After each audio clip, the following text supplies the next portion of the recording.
Hey everybody, it's Pete from MyJewelryBunch.com. Today I want to show you a little project that I had to work on for someone. This is a scroll that I had to copy from a picture. You can see the background of the picture. I turned it into a 3D model so that I can model it into something for the customer. I actually turned it into a ring using part of this and several other pieces to make a cool little ring. I want to show you basically how to trace out the drawing, come up with this particular model, and reform it so that you can use it in any 3D printer. If you like this video, please give it a thumbs up. If you're not a subscriber, please consider subscribing to my channel. It does help my channel grow. Let's get started now.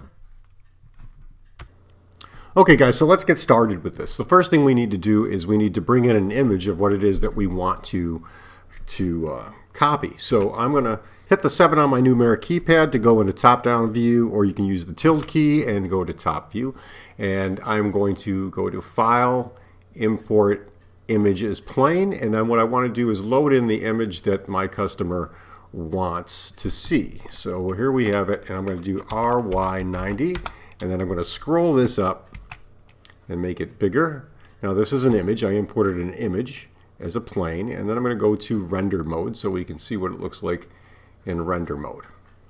Now it's kind of looking a little off, so I'm going to hit RZ90 to scroll that or turn that around so I can actually see the scroll.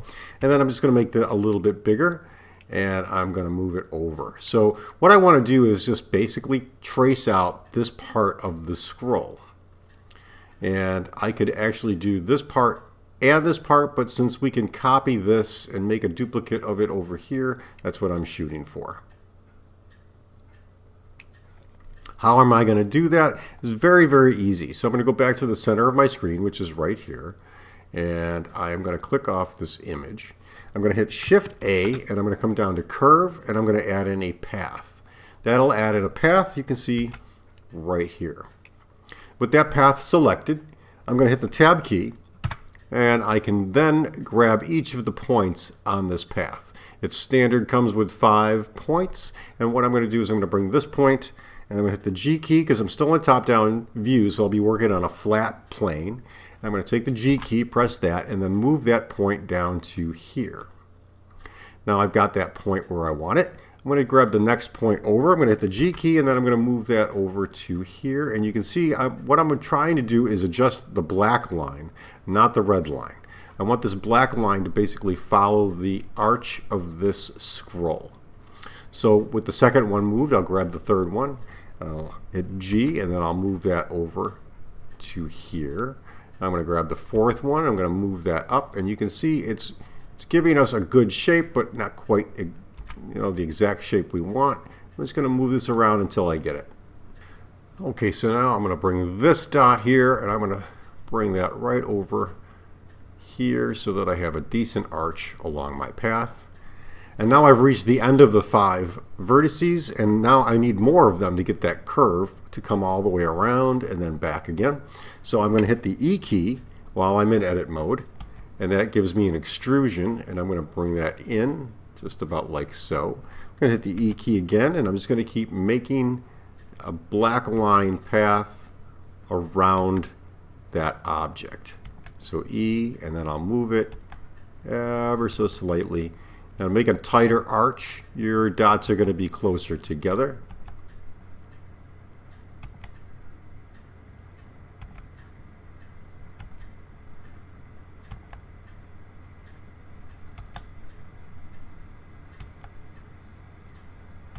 And I'm just following the path of that all the way along, and I will make changes to this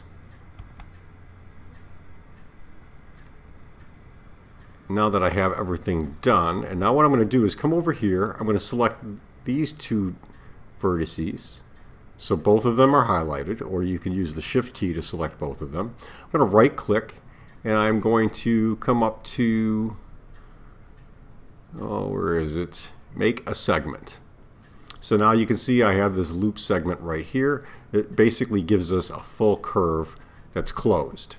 Now I need to make some adjustments to this so that we follow the outline a little bit better. So I'm just going to grab each one of them while I'm still in top view, and I'm just going to move them along the path so that I get a nice even curve all the way around. Now you gotta be careful because this dot here actually changes this path here. So if I move that around, you can see what it does. And I'm just gonna bring that over here, just like so. And now you see this dot got moved out of the way, so we're just gonna bring that back in. I take this one, I'm gonna move that out a little bit, right about like that. And that's kind of sharp. I want a nicer curve there. Okay, so now I have this beautiful curve. Well, it looks really nice anyway. And I'm going to hit the Tab key, and then you can see in the orange highlight the curve that follows that. And that's basically what I'm looking for. That gives me the basic copy of this particular part of the scroll. And now I can just select that. I can convert it to a mesh by right-clicking on it and scroll down to convert to mesh. And when I hit the Tab key now and hit A, I've got all of my segments selected. I'm going to actually hit the vertices so we can see all the vertices that Blender put in.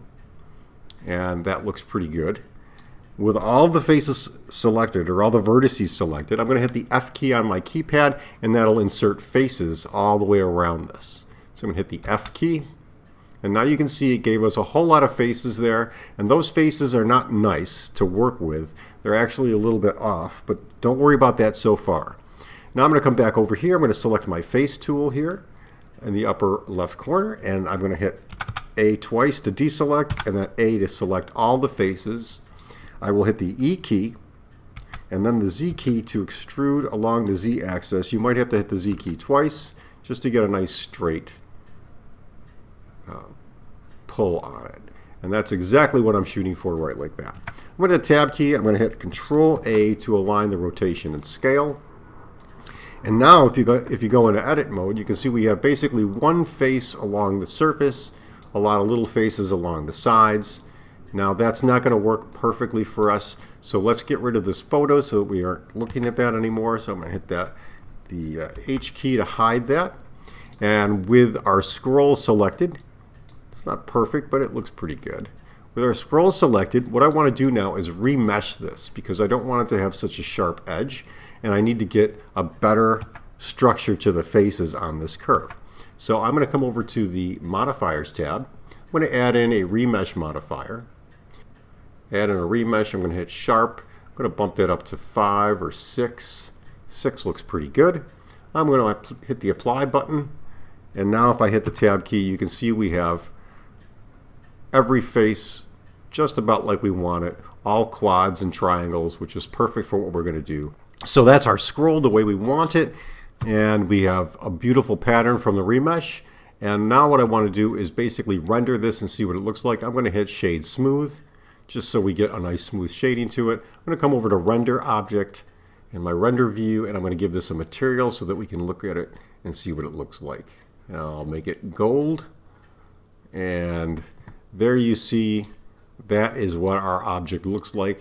And that's the scroll that I want to work with. And I can hit SZ to make this a little thicker, which is kind of nice if I want to adjust it. And I can also size it along the X and Y axis. So SX and bring it a little bit tighter.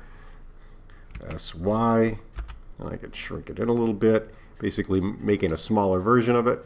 But all in all, guys, that's how you do that. You're going to use the tools to do that with the curve path, and then just extrude it. And don't forget to join those ends. So that'll work well if you want to copy or trace something. Well, guys, that's it for this tutorial for today. I know it was a short one, and I figured I'd just give you something short and simple to do. Go ahead and practice this and make use of it. Again, if you like this video, please give it a thumbs up, and if you're not a subscriber, consider subscribing. And if you want to get any of my Blender Gem tools, you can get those from my website at myjewelrybench.com. Thanks for watching, guys. Have a great day.